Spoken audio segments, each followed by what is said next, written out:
Hey guys, it's Lisa, and today on Confection Kitchen we're going to be learning about how to make vanilla cupcakes with little graduation hats and little graduation diplomas. We're going to be working with fondant today, and I'll have lots of tips for you on how to be successful in the fondant world. I hope you have a great time and enjoy. Let's bake! The first thing that you want to do is line your cupcake pan with your cupcake liners of your choosing.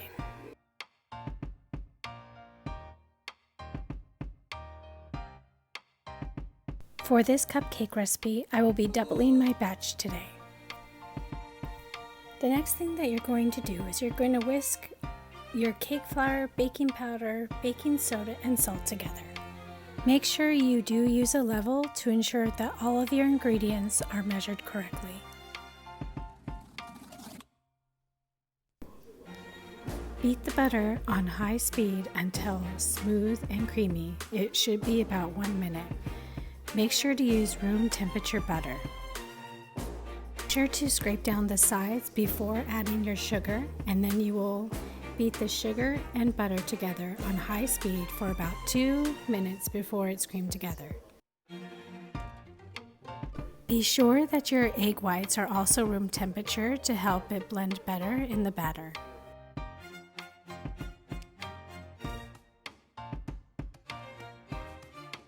Again, make sure that you scrape down your sides before adding the egg whites, vanilla extract, and then beat on medium-high until combined.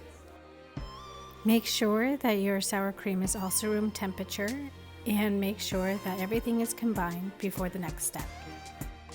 A great way to ensure blending is to add 1/3 of dry ingredients, then add half of your milk, and then the second third of your dry ingredients, the last of your milk, and then add the last portion of your dry ingredients. This will help it blend easier without overmixing.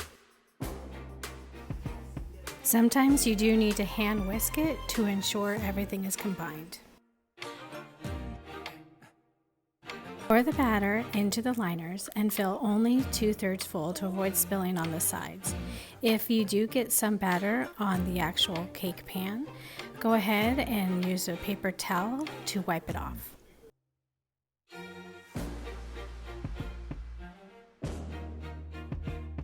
Bake for 19 to 21 minutes or until a toothpick inserted in the center comes out clean. Beat the batter on medium speed until creamy, should be about 2 minutes, and make sure the batter is at room temperature. Make sure to use a leveler when doing the powdered sugar. Add the powdered sugar, cream, and vanilla extract and a pinch of salt to the mixer and start on low, and then increase to high speed and beat for a full 3 minutes.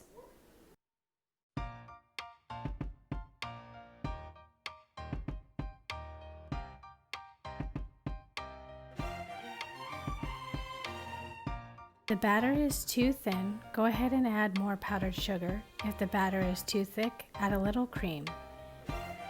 For this project, I will be using a Wilton tip 1M.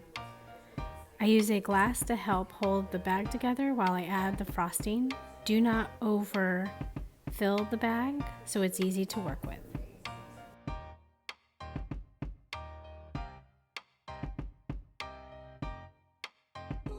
When adding the frosting, do not go too high with your swirl.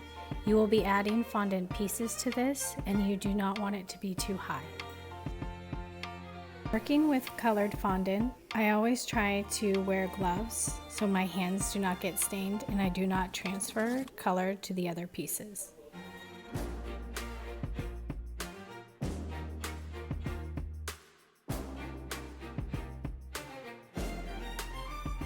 When making the tops of the caps, measure it against your cupcakes so that way the caps are not overly big for the project that you are doing.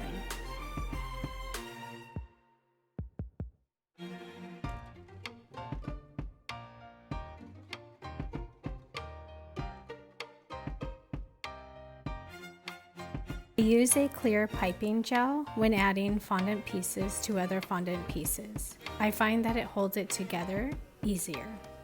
In color for the tassels, make sure that you're using the school appropriate colors.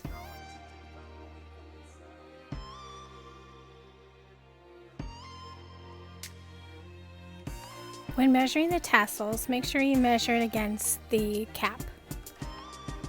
Once you have the measurement you want, then go ahead and cut all the tassels against that original line. Be sure that the fondant you're using for the tassels isn't too thick.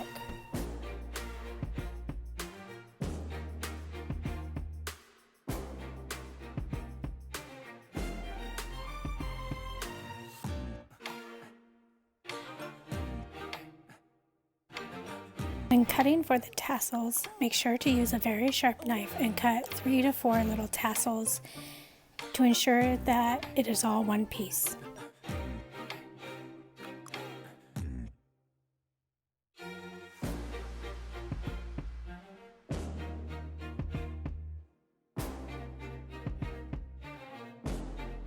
To make the button that goes on top of the tassels, that goes on top of the cap, just cut however many little pieces that you need and roll them into a ball.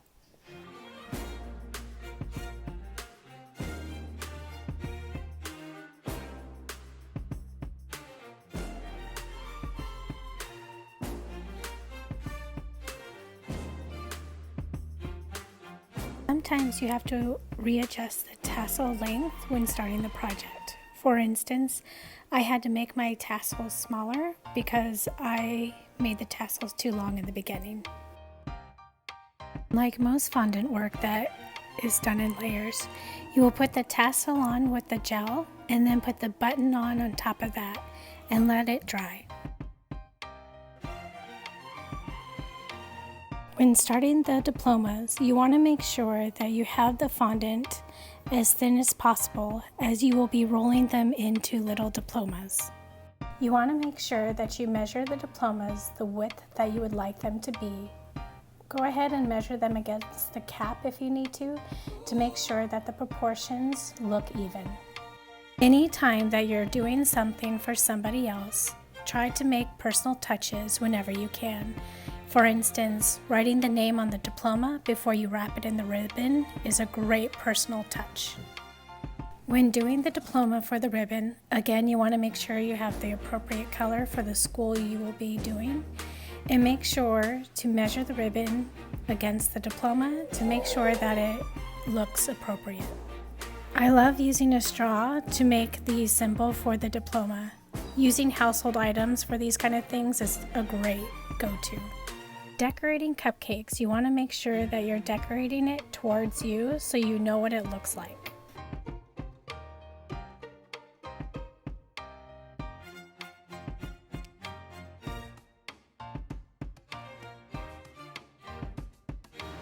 So now you know how to make a delicious vanilla cupcake with delicious vanilla frosting and how to really personalize it with the cap and diploma, and make sure to really personalize things and making sure you get the school colors right, and really putting that name on the diploma is going to add all the difference to whoever this will be for.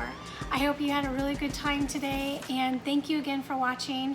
If you enjoyed this video, please like, and if you would like to get some more videos on how to do different baking ideas like with French macaroons or croissants that are coming up soon, please subscribe so you get to find out what I'll be doing next. All right, thanks guys for watching. Bye.